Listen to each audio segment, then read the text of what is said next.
Isang mapagpalang araw na naman po sa ating lahat mga kabeng-beng. So yan, meron na naman po tayong unit na ating susubukan sa ating harapan. So ibig sabihin may order na naman po. So ito po ay unit na order ni Sir Dimwell Makaraig. Ayan po, Sir Dimwell. Ayan, napakaganda din yung unit oh. So ito po ay limited edition na SPMC hammer type 2-cock na long tank, tapos 27 inches yung kanyang barrel. Ayan, napakaganda, di po ba mga kabeng-beng?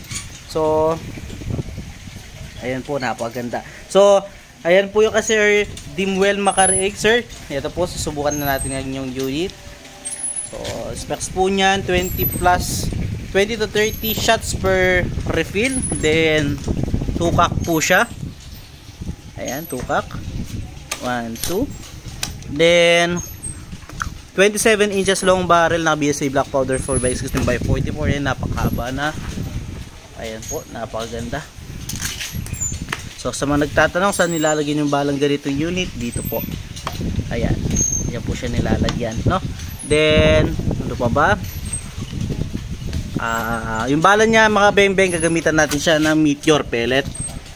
Meteor unresized and sorted straight from the box ng mga pellet. Ayan po, napakaganda. So ito po yung ating gagamitin sa unit ni Sir. So tara, subukan po natin. Lagay ko lang yung ating side cam. Ayan, so lagay ko lang po yung ating side cam. Lagay natin yung ating camera. Ito screwdriver. So yan, Sir Dimwell, natin nasusubukan itong unit mo na SPMC hammer type 27 inches long barrel na SPMC po. Long tank 27 inches na complete set. So ito po, subukan natin sir sa 19 meters. Ayan, nailagay ko na po yung ating camera sa ating side cam. Zoom natin po para mas kita natin yung bawat impact ng bala, no? Ayan. So gagamitan po natin siya ng Meteor pellet and resized and sorted straight from the box. So Sir Dimwell Makaraig, ito po, subukan na natin yung unit mo sir bago padala, no? So kung gusto mo mag-add ng ano sir, or sa mga gustong mag-add ng ating mga beng-beng or mag-avail ng ating side cam, ayan po, napakalinaw. Napakalinaw ng ating side cam mga beng-beng. So sa mga gusto mag-avail, no, message nyo lang po ako, available po sa atin yan. So first shot po. So ayan po yung ating Facebook account, GP Sampang, at ating mga cellphone number, no, nasa ilalim. Message nyo ako kung gusto nyo mag-avail. So first shot po.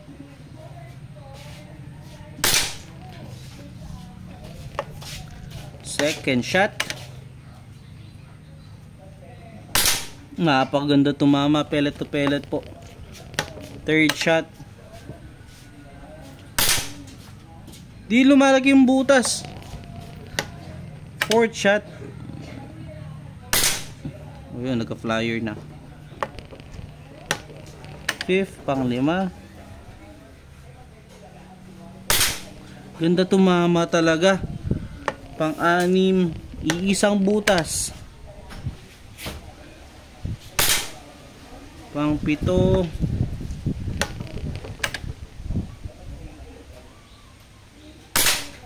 Napakagandang tumama mga beng-beng. Sir Dimwell, wala akong masabi sa unit mo. Pang-walo. Yun lang. So yung mga flyer na yan, hindi may iwasan talaga yan sir, dahil nga po unresized at unsorted at saka mga local pellet yung ating gamit, no?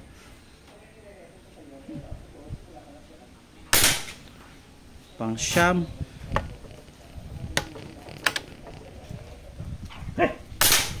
Pang 10.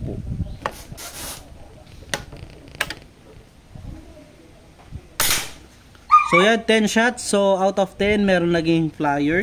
So meron siyang ilong, meron siyang mata mga beng-beng. So yung naging flyer na yan, natural na lang po yan. Pero wala akong masabi sa unit mo sir. Nakita mo yung first 5 shots, talagang di lumaki yung butas.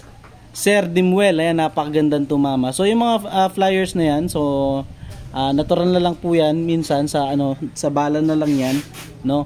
Pero dun sa talaga wala akong masabi. Napakagandang tumama. So kung magre-resize ka pa ng bala, mas gaganda pa yung bala tama nito Sir Dimwell, no? Napakaganda. 8 out of 10, ayan, no? So tara, lapitan natin itong naging tama ng ating unit, Sir Dimuel. Ayan, Sir Dimuel, ayan po yung unit mo, sir. Ayan, napakaganda. SPMC 27 inches long barrel, long tank. So paghintay na lang po. So tara, lapitan natin itong naging tama. Nakikita nyo, first 4 shot or 3 shot, 1 hole, tapos nagtuloy-tuloy. So ito mga beng-beng, natural na lang yan na magka-flyer. Lalo na local pellet lang po. Sa naging tama niya mga beng-beng, napakaganda tumama nun. So salamat po Sir Dimuel Makaraig sa pagtitiwala, and also napagandang performance na ipinakita, lalo na dun sa mga naunang shots. Napakaganda. Salamat po sir. God bless po. So paghihintay na lang po, no?